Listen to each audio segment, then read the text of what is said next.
The Stalin news देख रहे सभी दर्शकों का स्वागत है और मैं हूं आपके साथ श्वेता राणा। पेश है आज के मुख्य समाचार। सबसे पहले शुरुआत करते हैं पंजाब से। पंजाब के पूर्व कैबिनेट मंत्री नवजोत सिंह सिद्धू ने अपने तेवर दिखाने शुरू कर दिए हैं। उन्होंने अपने ट्विटर प्रोफाइल से कांग्रेस का नाम हटा दिया है। यह देखकर पार्टी में हड़कंप मच गया है। साथ ही उन्होंने एक ट्वीट करके कैप्टन अमरिंदर सिंह के खिलाफ सियासी मोर्चा खोल दिया है। सिद्धू ने कोटकपूरा व बहबल कला फायरिंग मामले में एसआईटी की जांच रद्द हो जाने पर बिना नाम लिए कैप्टन पर सियासी तंज कसा है। सिद्धू ने अपने ट्वीट में लिखा है कि हम तो डूबेंगे सनम, तुम्हें भी ले डूबेंगे। साथ ही उन्होंने लिखा है कि वह सरकार या पार्टी के नाकामी नहीं है, बल्कि एक आदमी है जिसने दोषियों के साथ हाथ मिला रखा है। पंजाब के मुख्यमंत्री कैप्टन अमरिंदर सिंह ने प्रदेश में 400 नर्सों व 140 टेक्नीशियनों की भर्ती किए जाने के आदेश जारी किए हैं। इसके साथ ही मुख्यमंत्री ने कहा है कि वह मिलिट्री अस्पतालों और पीजीआई के सैटेलाइट केंद्रों में कोविड मरीजों के लिए बेड रखने के लिए भी केंद्र को पत्र लिखेंगे। कोरोना महामारी को देखते हुए जालंधर के डेरा बाबा मुराद शाह नकोदर में होने वाला मशहूर मेला स्थगित कर दिया गया है। आगामी 1 व 2 मई को लगने वाले मेले के दौरान श्रद्धालुओं के आने पर रोक लगा दी गई है। डेरा बाबा मुराद शाह जी ट्रस्ट की तरफ से इस संबंध में सूचना देते हुए कहा गया है कि 1 मई को सुबह 6 से 12 बजे तक लोग फेसबुक व यूट्यूब के जरिए दरबार के दर्शन कर सकेंगे। इसके अलावा 2 मई को दोपहर 12 बजे मशहूर पंजाबी गायक गुरदास मान अपने यूट्यूब चैनल पर प्रस्तुति देंगे। जल स्रोत मंत्री सुखविंदर सिंह सरकारिया ने राजस्थान फीडर प्रोजेक्ट की रीअलाइनिंग के काम पर श्री मुक्तसर साहिब जिले में जायजा लिया। उन्होंने कहा कि किसी भी ठेकेदार व एजेंसी द्वारा किए जा रहे कार्य में किसी भी तरह की कोई ढील या कोताही बर्दाश्त नहीं की जाएगी। उन्होंने छोटी एजेंसियों व स्थानीय ठेकेदारों द्वारा किए जा रहे कार्यों की प्रशंसा की, परंतु धीमी गति से काम करने वाली बड़ी कंपनियों को चेतावनी दी कि यदि अलॉट किए गए कार्य समय पर पूरे नहीं किए गए तो संबंधित ठेकेदार व एजेंसी के विरुद्ध मौजूदा शर्तों के अनुसार कार्रवाई की जाएगी। विलियम शेक्सपियर की बरसी के अवसर पर पुस्तकें पढ़ने और प्रकाशन को उत्साहित करने के उद्देश्य से पंजाब के उच्च शिक्षा मंत्री तृप्त राजिंदर सिंह बाजवा ने मानवीय जीवन में पुस्तकों की महत्ता पर जोर दिया। कैबिनेट मंत्री ने कहा कि प्रत्येक मनुष्य को पुस्तकों का सम्मान करना चाहिए क्योंकि एक ज्ञान के स्रोत हैं। इस दौरान उन्होंने पंजाब के वकील और लेखक हरप्रीत संधू द्वारा तैयार की गई पुस्तक book is life companion of wisdom का विमोचन किया।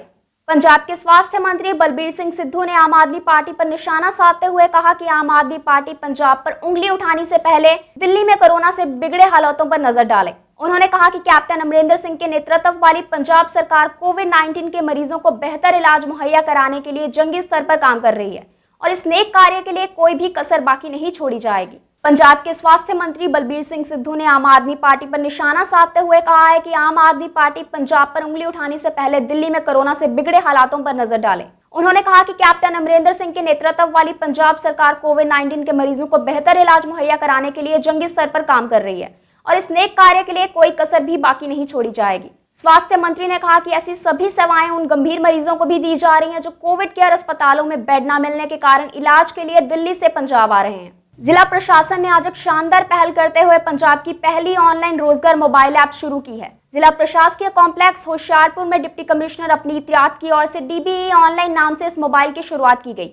उन्होंने कहा कि इस ऐप ने नौजवानों को एक ऐसा मंच प्रदान किया है जिसके माध्यम से वे कहीं भी बैठे डिजिटल माध्यम से न सिर्फ नौकरियों के लिए जानकारी हासिल कर आवेदन कर सकेंगे, बल्कि स्वयं रोजगार शुरू करने के लिए विभिन्न सरकारी योजनाओं के अंतर्गत ऋण संबंधी आवेदन भी कर सकेंगे। उन्होंने कहा कि कोई भी व्यक्ति गूगल प्ले स्टोर या ऐप स्टोर पर जाकर इस ऐप को डाउनलोड कर सकता है। उन्होंने कहा कि इस ऐप को शुरू करने के लिए श्रेय जिला रोजगार ब्यूरो की टीम को जाता है, जिन्होंने इसको तैयार करने के लिए दिन रात मेहनत की है। अब खबरें होशियारपुर से।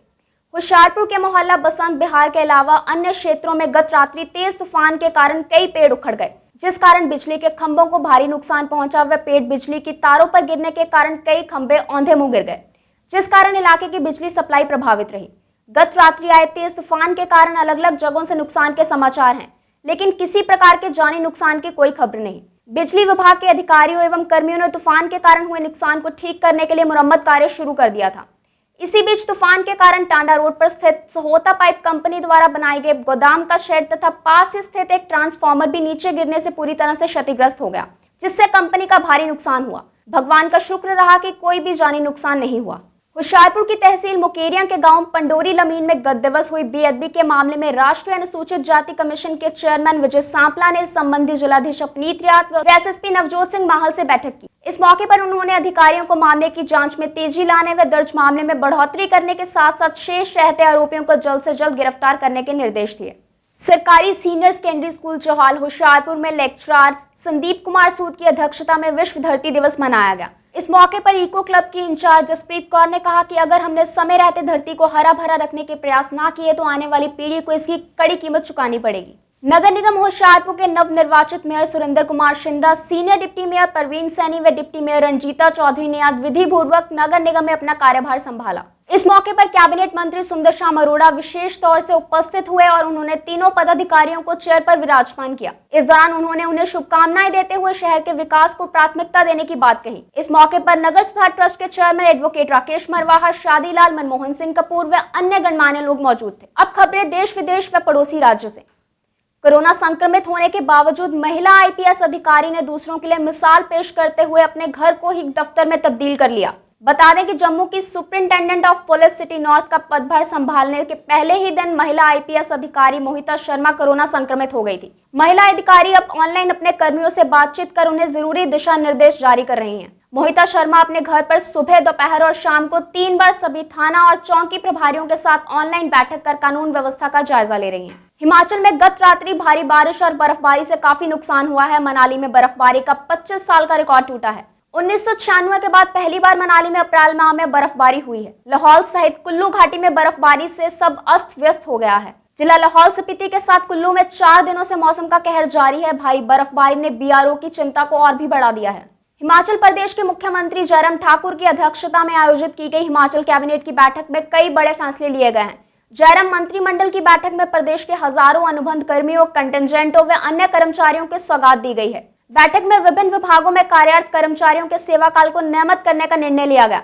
जिन्होंने 31 मार्च 2021 को 3 वर्ष का सेवा काल पूरा किया है या जिनका सेवा काल 30 सितंबर 2021 को पूरे होना जा रहा है।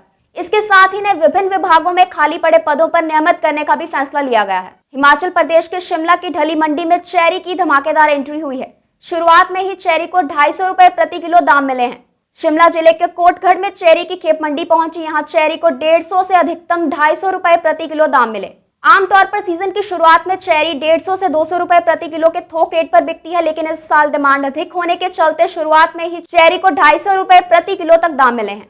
कोरोना के बढ़ते प्रकोप को देखते हुए हिमाचल प्रदेश में सभी मंदिर आज से बंद कर दिए गए हैं। आज से श्रद्धालु मंदिर के अंदर नहीं जा सकेंगे।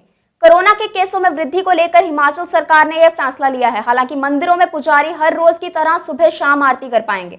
अर्थ डे के मौके पर थाईलैंड में 51 साल पुराना धमकाया मंदिर गत रात्रि बिजली की बजाय मोमबत्तियों से रोशन हो उठा।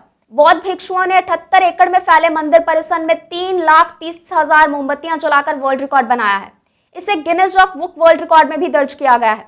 दूसरी ओर पर्यावरण प्रेमियों का कहना है कि मोमबत्तियां जहरीले रसायनों से बनती है, जिनका धुआं हवा को प्रदूषित करता है। उन्होंने कहा कि एक साथ इतनी मोमबत्तियां जलाने से पर्यावरण प्रदूषित हुआ है। वहीं सवाल उठने पर बौद्ध भिक्षुओं ने सफाई दी और कहा कि यह मोमबत्तियां अर्थ डे के मौके पर वर्ल्ड रिकॉर्ड बनाने के लिए निश्चित समय के लिए जलाई गई थी। मकसद पूरा होने पर इन्हें बुझा दिया गया था। भारत में कोरोना की स्थिति बेकाबू होने के चलते फ्रांस ने भारत के साथ खड़े होने की बात कही है। फ्रांस के राष्ट्रपति इमैनुअल मैक्रों ने कहा कि वह संकट के दौर में भारत को हर तरह की मदद करने के लिए तैयार है। बता दें कि भारत को राफेल फाइटर जेट बेचने वाले फ्रांस ने आतंकवाद सहित कई मामलों में पहले भी भारत के साथ खड़े होने की बात कही है। भारत में कोरोना संक्रमण के तेजी से बढ़ते केसों के चलते अब कनाडा ने भी भारतीयों की एंट्री पर रोक लगा दी है। कनाडा ने कल रात से भारत से आने वाली सभी कमर्शियल और प्राइवेट पैसेंजर फ्लाइट्स पर 30 दिनों तक बैन लगाने का ऐलान किया है। भारत में पाए जा रहे कोरोना के नए वायरस के कई मामले कनाडा में मिलने के बाद जस्टिन ट्रूडो सरकार पर इस संबंध में कोई फैसला लेने का दबाव था। कनाडा ने कई राज्यों की सरकारों की ओर से इस तरह के बैन की मांग की गई थी। 1 मई से भारत में वैक्सीनेशन का तीसरा चरण शुरू होने जा रहा है। सरकार ज्यादा से ज्यादा लोगों को वैक्सीन लगाना चाहती है ताकि कोरोना पर काबू पाया जा सके, लेकिन इसके लिए वैक्सीन का उत्पादन बढ़ाना होगा और इसके लिए बड़े पैमाने पर कच्चे माल की आवश्यकता पड़ेगी। इस संबंध में भारत की मदद से इनकार करने वाला अमेरिका को उसी के नेताओं ने आड़े हाथों लिया है। नेताओं का कहना है कि भारत में कोरोना के बढ़ते मामलों के मद्देनजर उसे वैक्सीन निर्माण के लिए कच्चा माल तुरंत उपलब्ध करवाया जाए। ये थे आज के मुख्य समाचार। कल तक के लिए मुझे दीजिए इजाजत। जय हिंद।